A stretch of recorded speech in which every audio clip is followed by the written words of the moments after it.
Film diawali dengan memperlihatkan seorang pria bernama Clay sedang membasmi sarang tawon yang berada di gudang tua milik kenalannya. Begitu selesai, ia memberitahu ibu pemilik rumah bernama Mrs. Parker kalau semuanya sudah beres. By the way, Clay adalah peternak lebah dan belum lama ini diizinkan tinggal di salah Satu bangunan milik Mrs. Parker. Clay berterima kasih yang sebesar-besarnya karena selama ini telah diperlakukan dengan sangat baik. Namun Mrs. Parker yang baik hati malah bilang kalau Clay lah yang sudah sangat membantunya. Crabgrass and weeds, and you brought it back to life.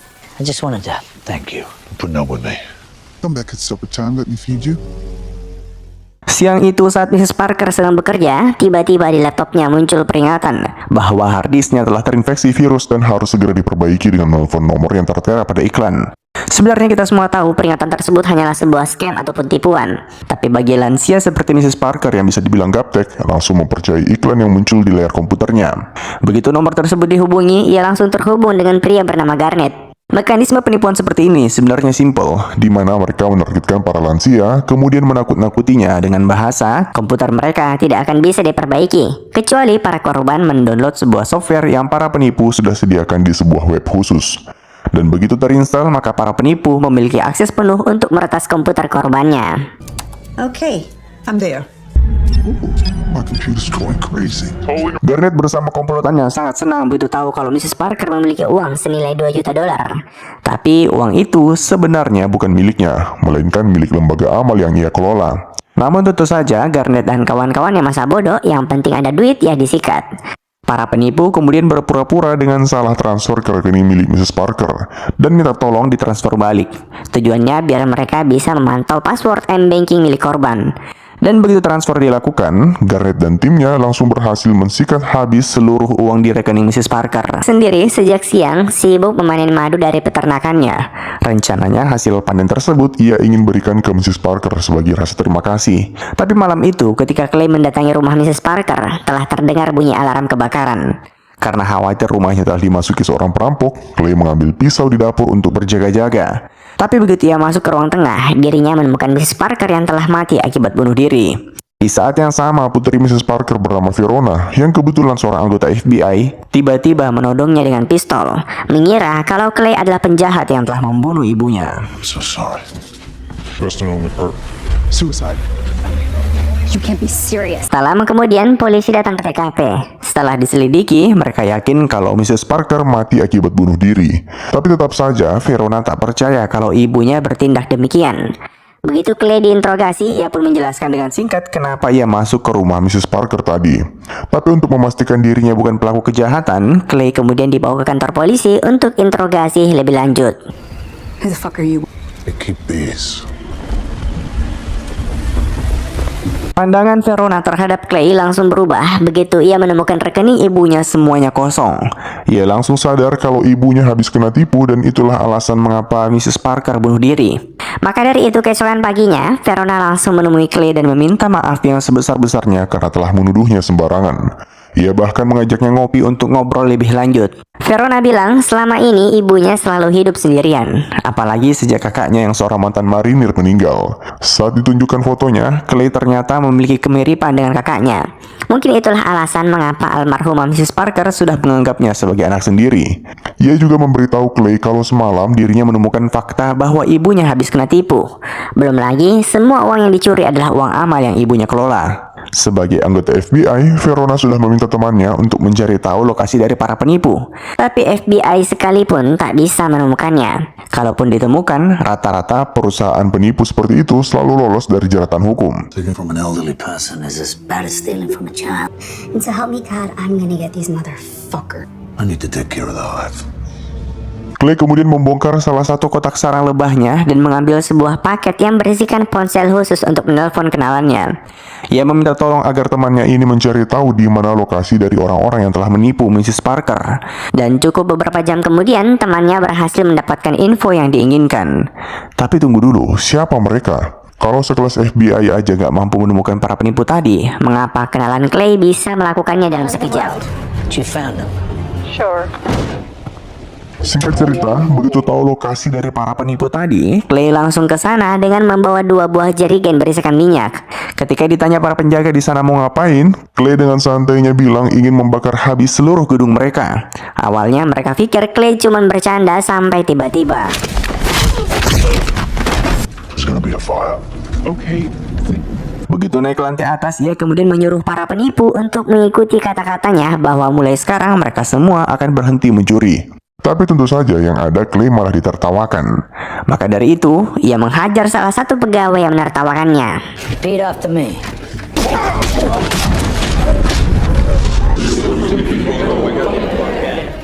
Para pegawai semakin dibuat ketakutan karena Clay langsung menuangkan minyak Untuk siap-siap membakar habis tempat tersebut, Garnet bersama beberapa pengawalnya tak lama kemudian muncul dan mengira Clay adalah orang gila. Belum lagi ketika ditanya siapa dirinya, Clay cuma menyebutkan kalau dia adalah seorang the beekeeper atau peternak lebah. Karena Garnet kesal, ia memerintahkan 5 sekuritinya untuk menghajar Clay. Tapi yang ada, Clay kemudian memasang 2 bom yang sudah dimodifikasi, di mana ketika ada telepon dari calon korban yang masuk ke saluran mereka, maka bom itu otomatis meledak dan akhirnya kantor tersebut hancur lebur. Garnet segera melaporkan kejadian barusan ke bosnya, Seorang anak muda bernama Derek. tapi sepanjang telepon ia bingung menjelaskan betapa mengerikannya Clay yang mampu mengalahkan semua penjaganya dan membakar habis kantor mereka. Mendengar hal itu, Derek kemudian memerintahkan agar Garnet menyewa beberapa anggota gangster untuk membunuh Clay. Di saat yang bersamaan, tak lama kemudian, Verona bersama anggota FBI datang ke TKP. Ledakan gedung tadi dianggap kejadian luar biasa. Belum lagi mereka semua Tak berhasil mengetahui siapa pelakunya.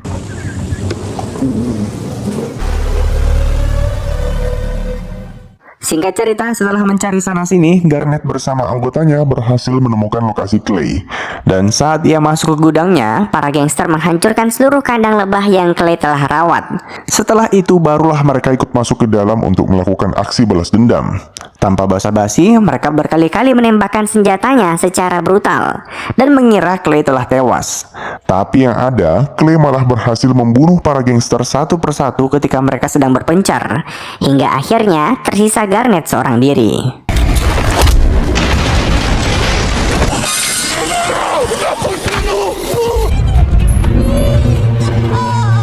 Kita berpindah ke Verona yang setelah menyelidiki lebih jauh, dia menyadari kalau gedung yang Clay bakar merupakan markas dari orang-orang yang telah menipu ibunya. Dan di tengah interogasi, tiba-tiba ia dikabari bahwa gudang di samping rumah ibunya juga baru saja mengalami kebakaran. Begitu sampai sana, mereka menemukan beberapa mayat yang telah hangus. Setelah diidentifikasi, ternyata salah satunya masih merupakan pegawai Garnet. Di sini, Verona dan temannya menyadari kalau ciri-ciri pelaku yang orang-orang sebutkan percis seperti Clay.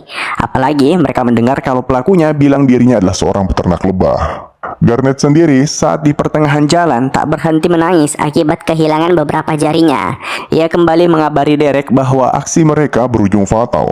Derek pun semakin penasaran siapa orang yang berani menghancurkan salah satu bisnisnya. Garnet bilang yang ia tahu Clay hanyalah seorang peternak lebah.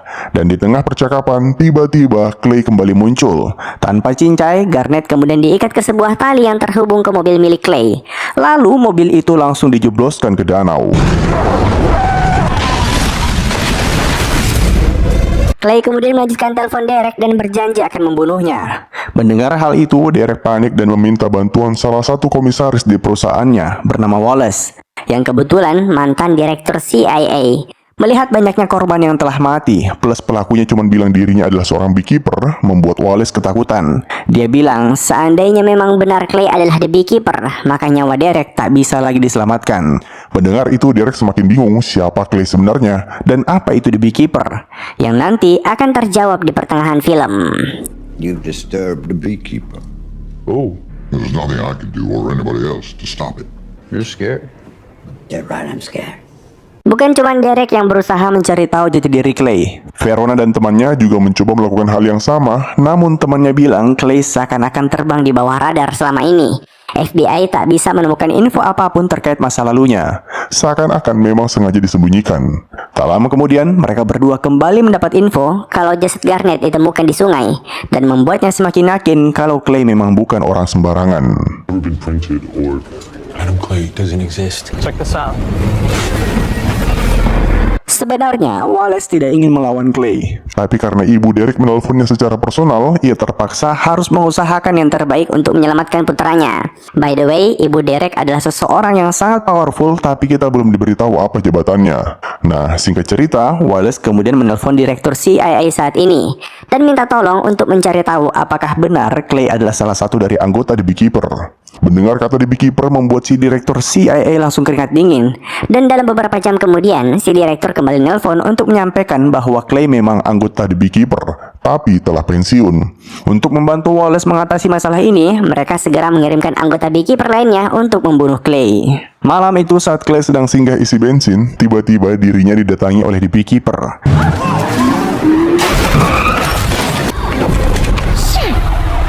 Wanita ini membawa senjata yang cukup besar dan menembak secara brutal. Tapi butuh diingat, The Beekeeper yang sekarang belum lama direkrut, sedangkan Clay sudah puluhan tahun dan menjadikannya Sangat berpengalaman di setiap medan pertempuran, dan pertarungan sengit pun tak terhindarkan.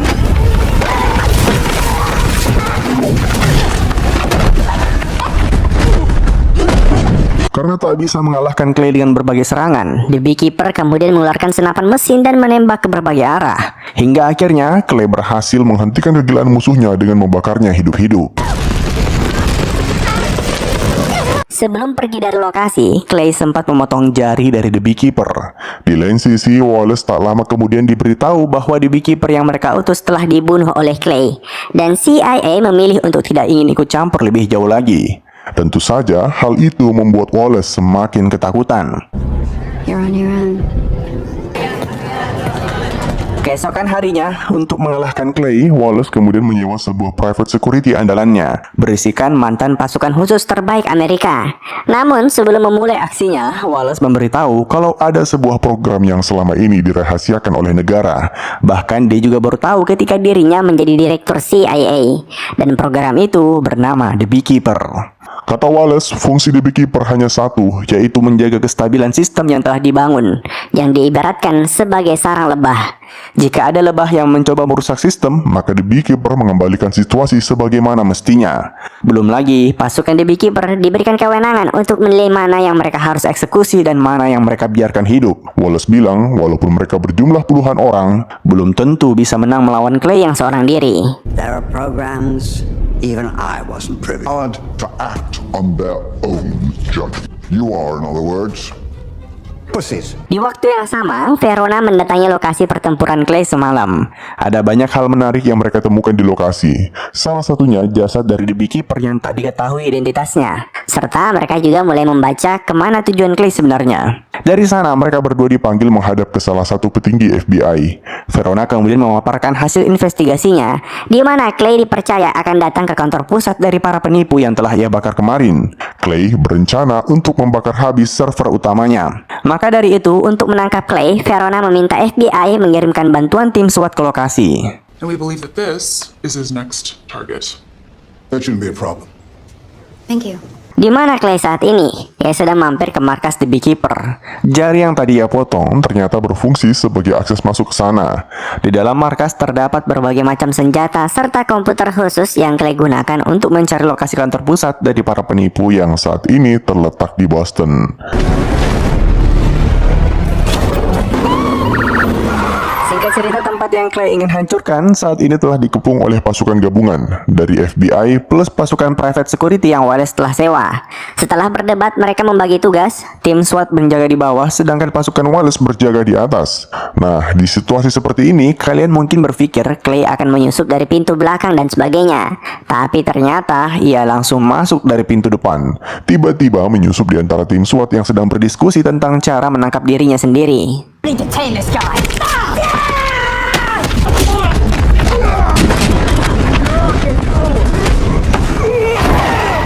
Tak habis pikir bagaimana bisa satu orang mampu melumpuhkan 10 pasukan SWAT tanpa menggunakan senjata.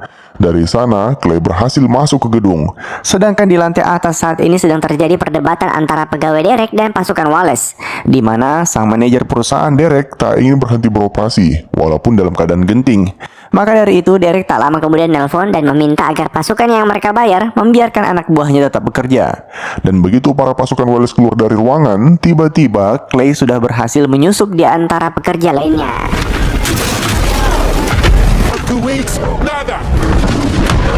Kehadiran Clay Tak lama kemudian disadari oleh para pasukan khusus.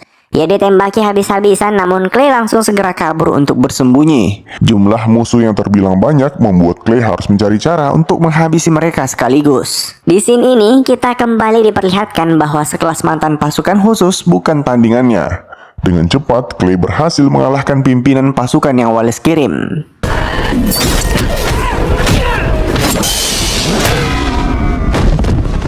tapi pasukan musuh masih Tersisa cukup banyak.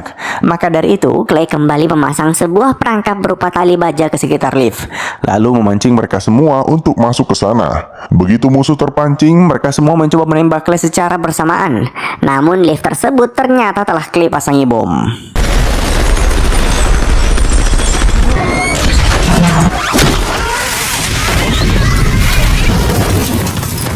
Verona dan para anggota FBI yang berada di lantai bawah benar-benar dibuat ketakutan dengan kejadian barusan.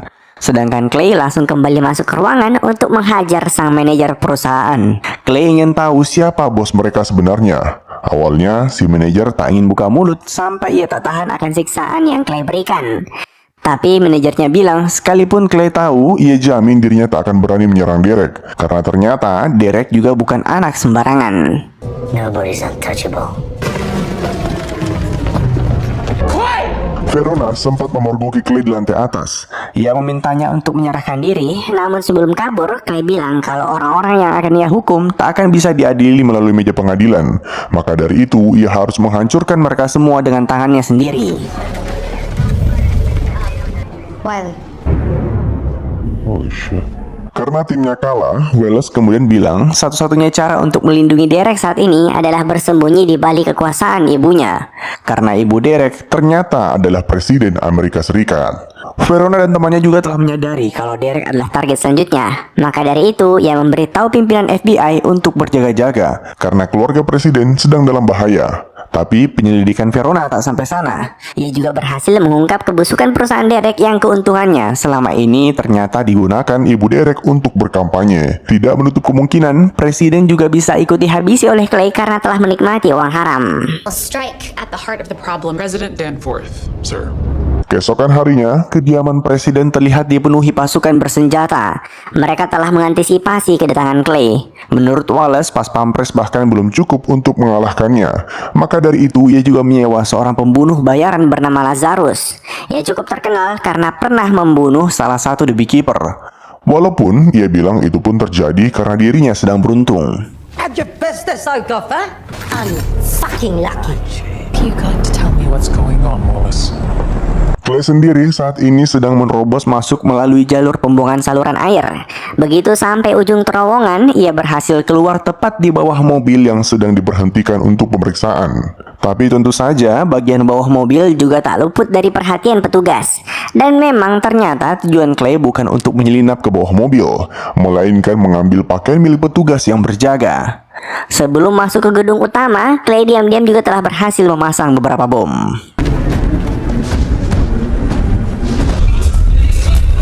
Di dalam rumah, saat ini sedang diadakan pesta untuk para konglomerat. Saat asik ngobrol dengan para tamu, tiba-tiba Derek dipanggil ibunya untuk bertemu petinggi FBI. Membahas terkait sumber dana ilegal yang selama ini masuk ke perusahaannya. Derek terlihat panik karena ternyata selama ini ibunya juga tidak mengetahui kalau anaknya telah menipu banyak orang. It's everywhere. Because I care. I want to leave a better world. Clay sendiri tiba-tiba memancing semua orang untuk menyadari kehadirannya. Tentu saja mereka semua sangat kaget karena tak menyadari gedung telah disusupi. Clay mengarahkan semua orang untuk memburunya keluar ke dekat taman.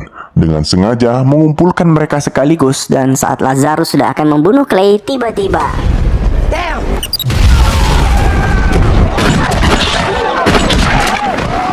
sekali lagi Clay berhasil kabur dengan sangat mudah.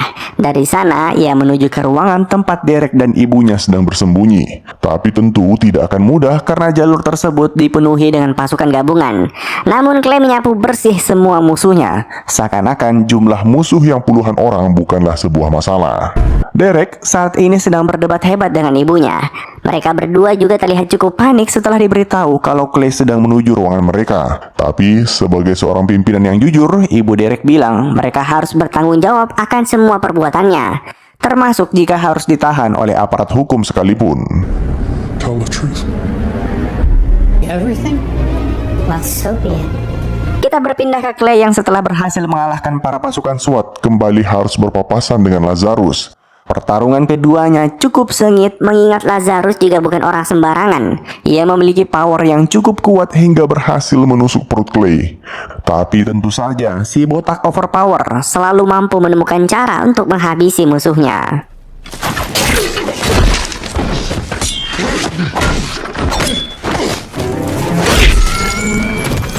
Sebelum masuk ke ruangan tempat Derek bersembunyi, Clay sempat dihadang oleh Wallace, yang kebetulan keduanya ternyata saling kenal di masa lalu.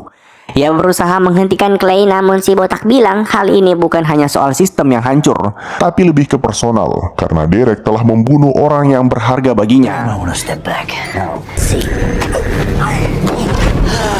Sebelum pintu didobrak, Derek yang emosi karena tak dibela oleh ibunya sendiri memilih untuk membunuh sang petinggi FBI yang mencoba menahannya. Dan di saat yang sama, ketika Clay berhasil masuk, Derek malah menjadikan ibunya sebagai tameng hidup. memang anak durhaka nih Derek. For justice. Setelah berhasil membunuh Derek, Clay langsung kabur dengan melompat keluar jendela. sebenarnya Verona bisa saja melepaskan tembakan sejak awal. tapi ia sadar kalau hanya Clay yang bisa mewujudkan keadilan bagi ibunya. Secara tidak langsung, ia berterima kasih atas jasanya. Dari sana, Clay kemudian langsung ke pinggir pantai, Di mana ia telah menyimpan berbagai peralatan menyelam. Dan sejak saat itu, Clay menghilang dari permukaan.